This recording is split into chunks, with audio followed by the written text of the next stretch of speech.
중앙선거관리위원회와 함께하는 한국선거방송 4.12 재보궐선거 사전투표 브레이크 뉴스.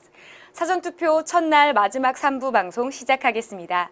저는 선거캐스터 김지혜입니다.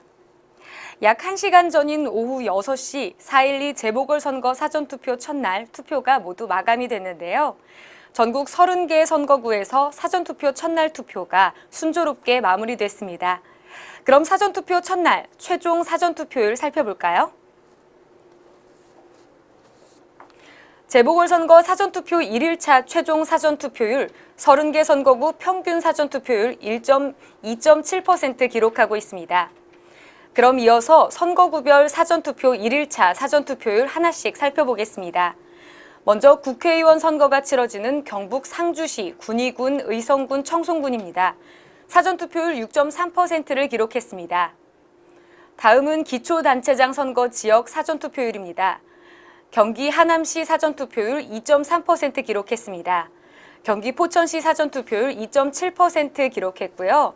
충북 괴산군 사전투표율 8.3% 기록했습니다. 다음은 광역의원 선거 사전투표율 보시겠습니다.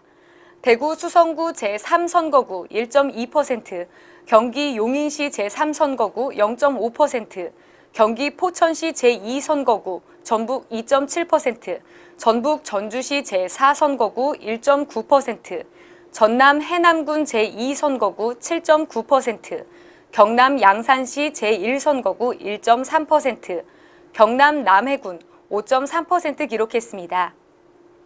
마지막으로 기초의원 선거 사전투표율 보시겠습니다.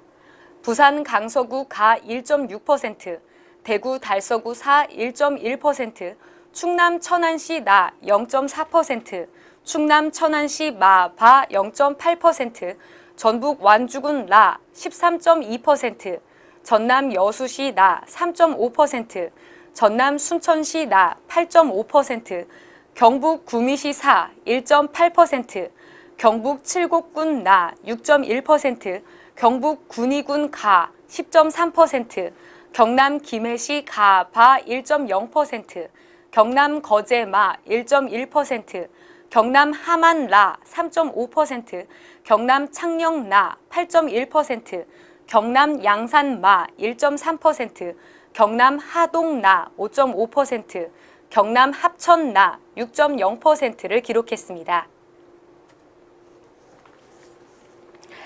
4.12 재보궐선거 사전투표 첫날인 오늘은 아무래도 휴일이 아니다 보니 투표율이 그리 높진 않습니다. 임기 만료에 따른 공직선거와 달리 재보궐선거는 선거 당일이 휴일이 아니죠. 그 때문에 선거 당일 투표가 어려우신 분들도 적지 않을 텐데요. 토요일인 내일 미리 사전투표로 소중한 한 표 잊지 않고 행사해 보시는 건 어떨까요? 또 오늘 사전투표에 참여하신 분들 중에 내 소중한 한 표가 개표될 때까지 어떻게 잘 보관이 되는지 궁금하신 분들 많으실 것 같은데요. 사전투표 첫날 투표 마감 절차를 마친 뒤 관내 투표함의 경우 관할 구, 시, 군 선관위 안에 출입이 통제되는 별도 장소에서 선거일까지 철저하고 안전하게 보관하게 됩니다.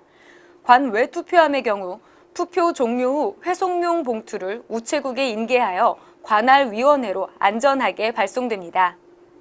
또 사전투표함에 보다 더 안전한 보관을 위해 보관 장소에 CCTV를 설치하여 촬영, 녹화하는 것은 물론 관할 경찰서에서도 특별 경비를 요청하여 안전하게 보관하고 있습니다. 요즘 투표 참여하시고 투표 인증샷 찍어서 SNS나 메신저 등에 올리시는 분들 많으시죠.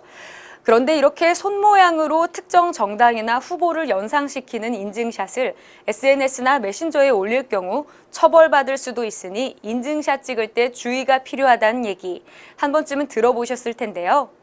이번 재보궐선거부터는 그런 걱정은 안 하셔도 될 것 같습니다. 지난 2월 공직선거법이 개정됐기 때문인데요. 새롭게 개정된 공직선거법에 따르면 과거 선거 당일 모든 선거운동이 금지됐던 것과 달리 인터넷과 전자우편, 문자메시지를 활용한 선거운동이 가능해졌습니다. 이에 따라 선거 당일 엄지척, V 등 기호를 표시한 인증샷을 SNS에 올리거나 메신저에 게시하는 것도 가능합니다. 단 투표지를 촬영하는 것은 여전히 금지되어 있으니 인증샷은 투표소 입구에 따로 설치된 포토존이나 표지판 등을 이용해 촬영하는 것이 좋겠습니다.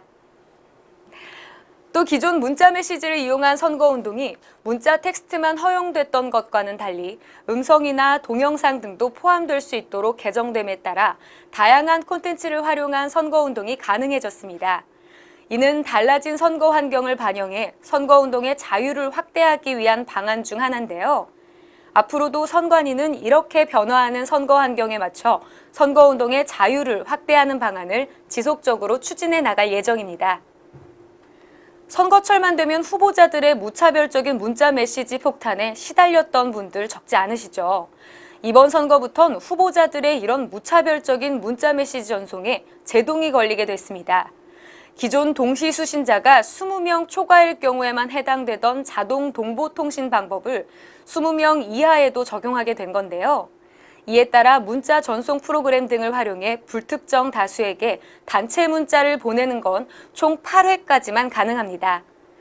이에 따라 과거 수신인을 20명씩 끊어서 사실상 무제한으로 발송되던 후보자들의 문자 메시지가 이번 선거에는 대폭 감소할 걸로 기대됩니다.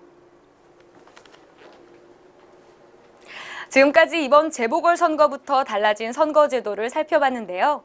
유권자와 후보자의 선거운동의 자유는 더 확대하면서 유권자의 불편은 감소시키는 개선안이 아닐까 싶은데요. 그만큼 우리 유권자들도 소중한 한 표 꼭 행사하기 위해 노력해야 하지 않을까 합니다. 네, 지금까지 중앙선거관리위원회와 함께하는 한국선거방송 4.12 재보궐선거 사전투표 브레이크 뉴스. 사전투표 첫날 방송을 모두 마칠 시간이 됐는데요. 사전투표는 토요일인 내일도 계속됩니다.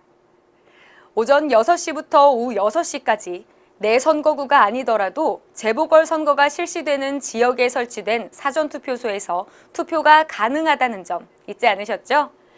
저는 내일도 오전 7시 30분, 오후 1시 30분과 7시에 사전투표율 안내는 물론 유익한 선거 정보를 준비해 다시 찾아뵙겠습니다. 함께해 주신 여러분 고맙습니다.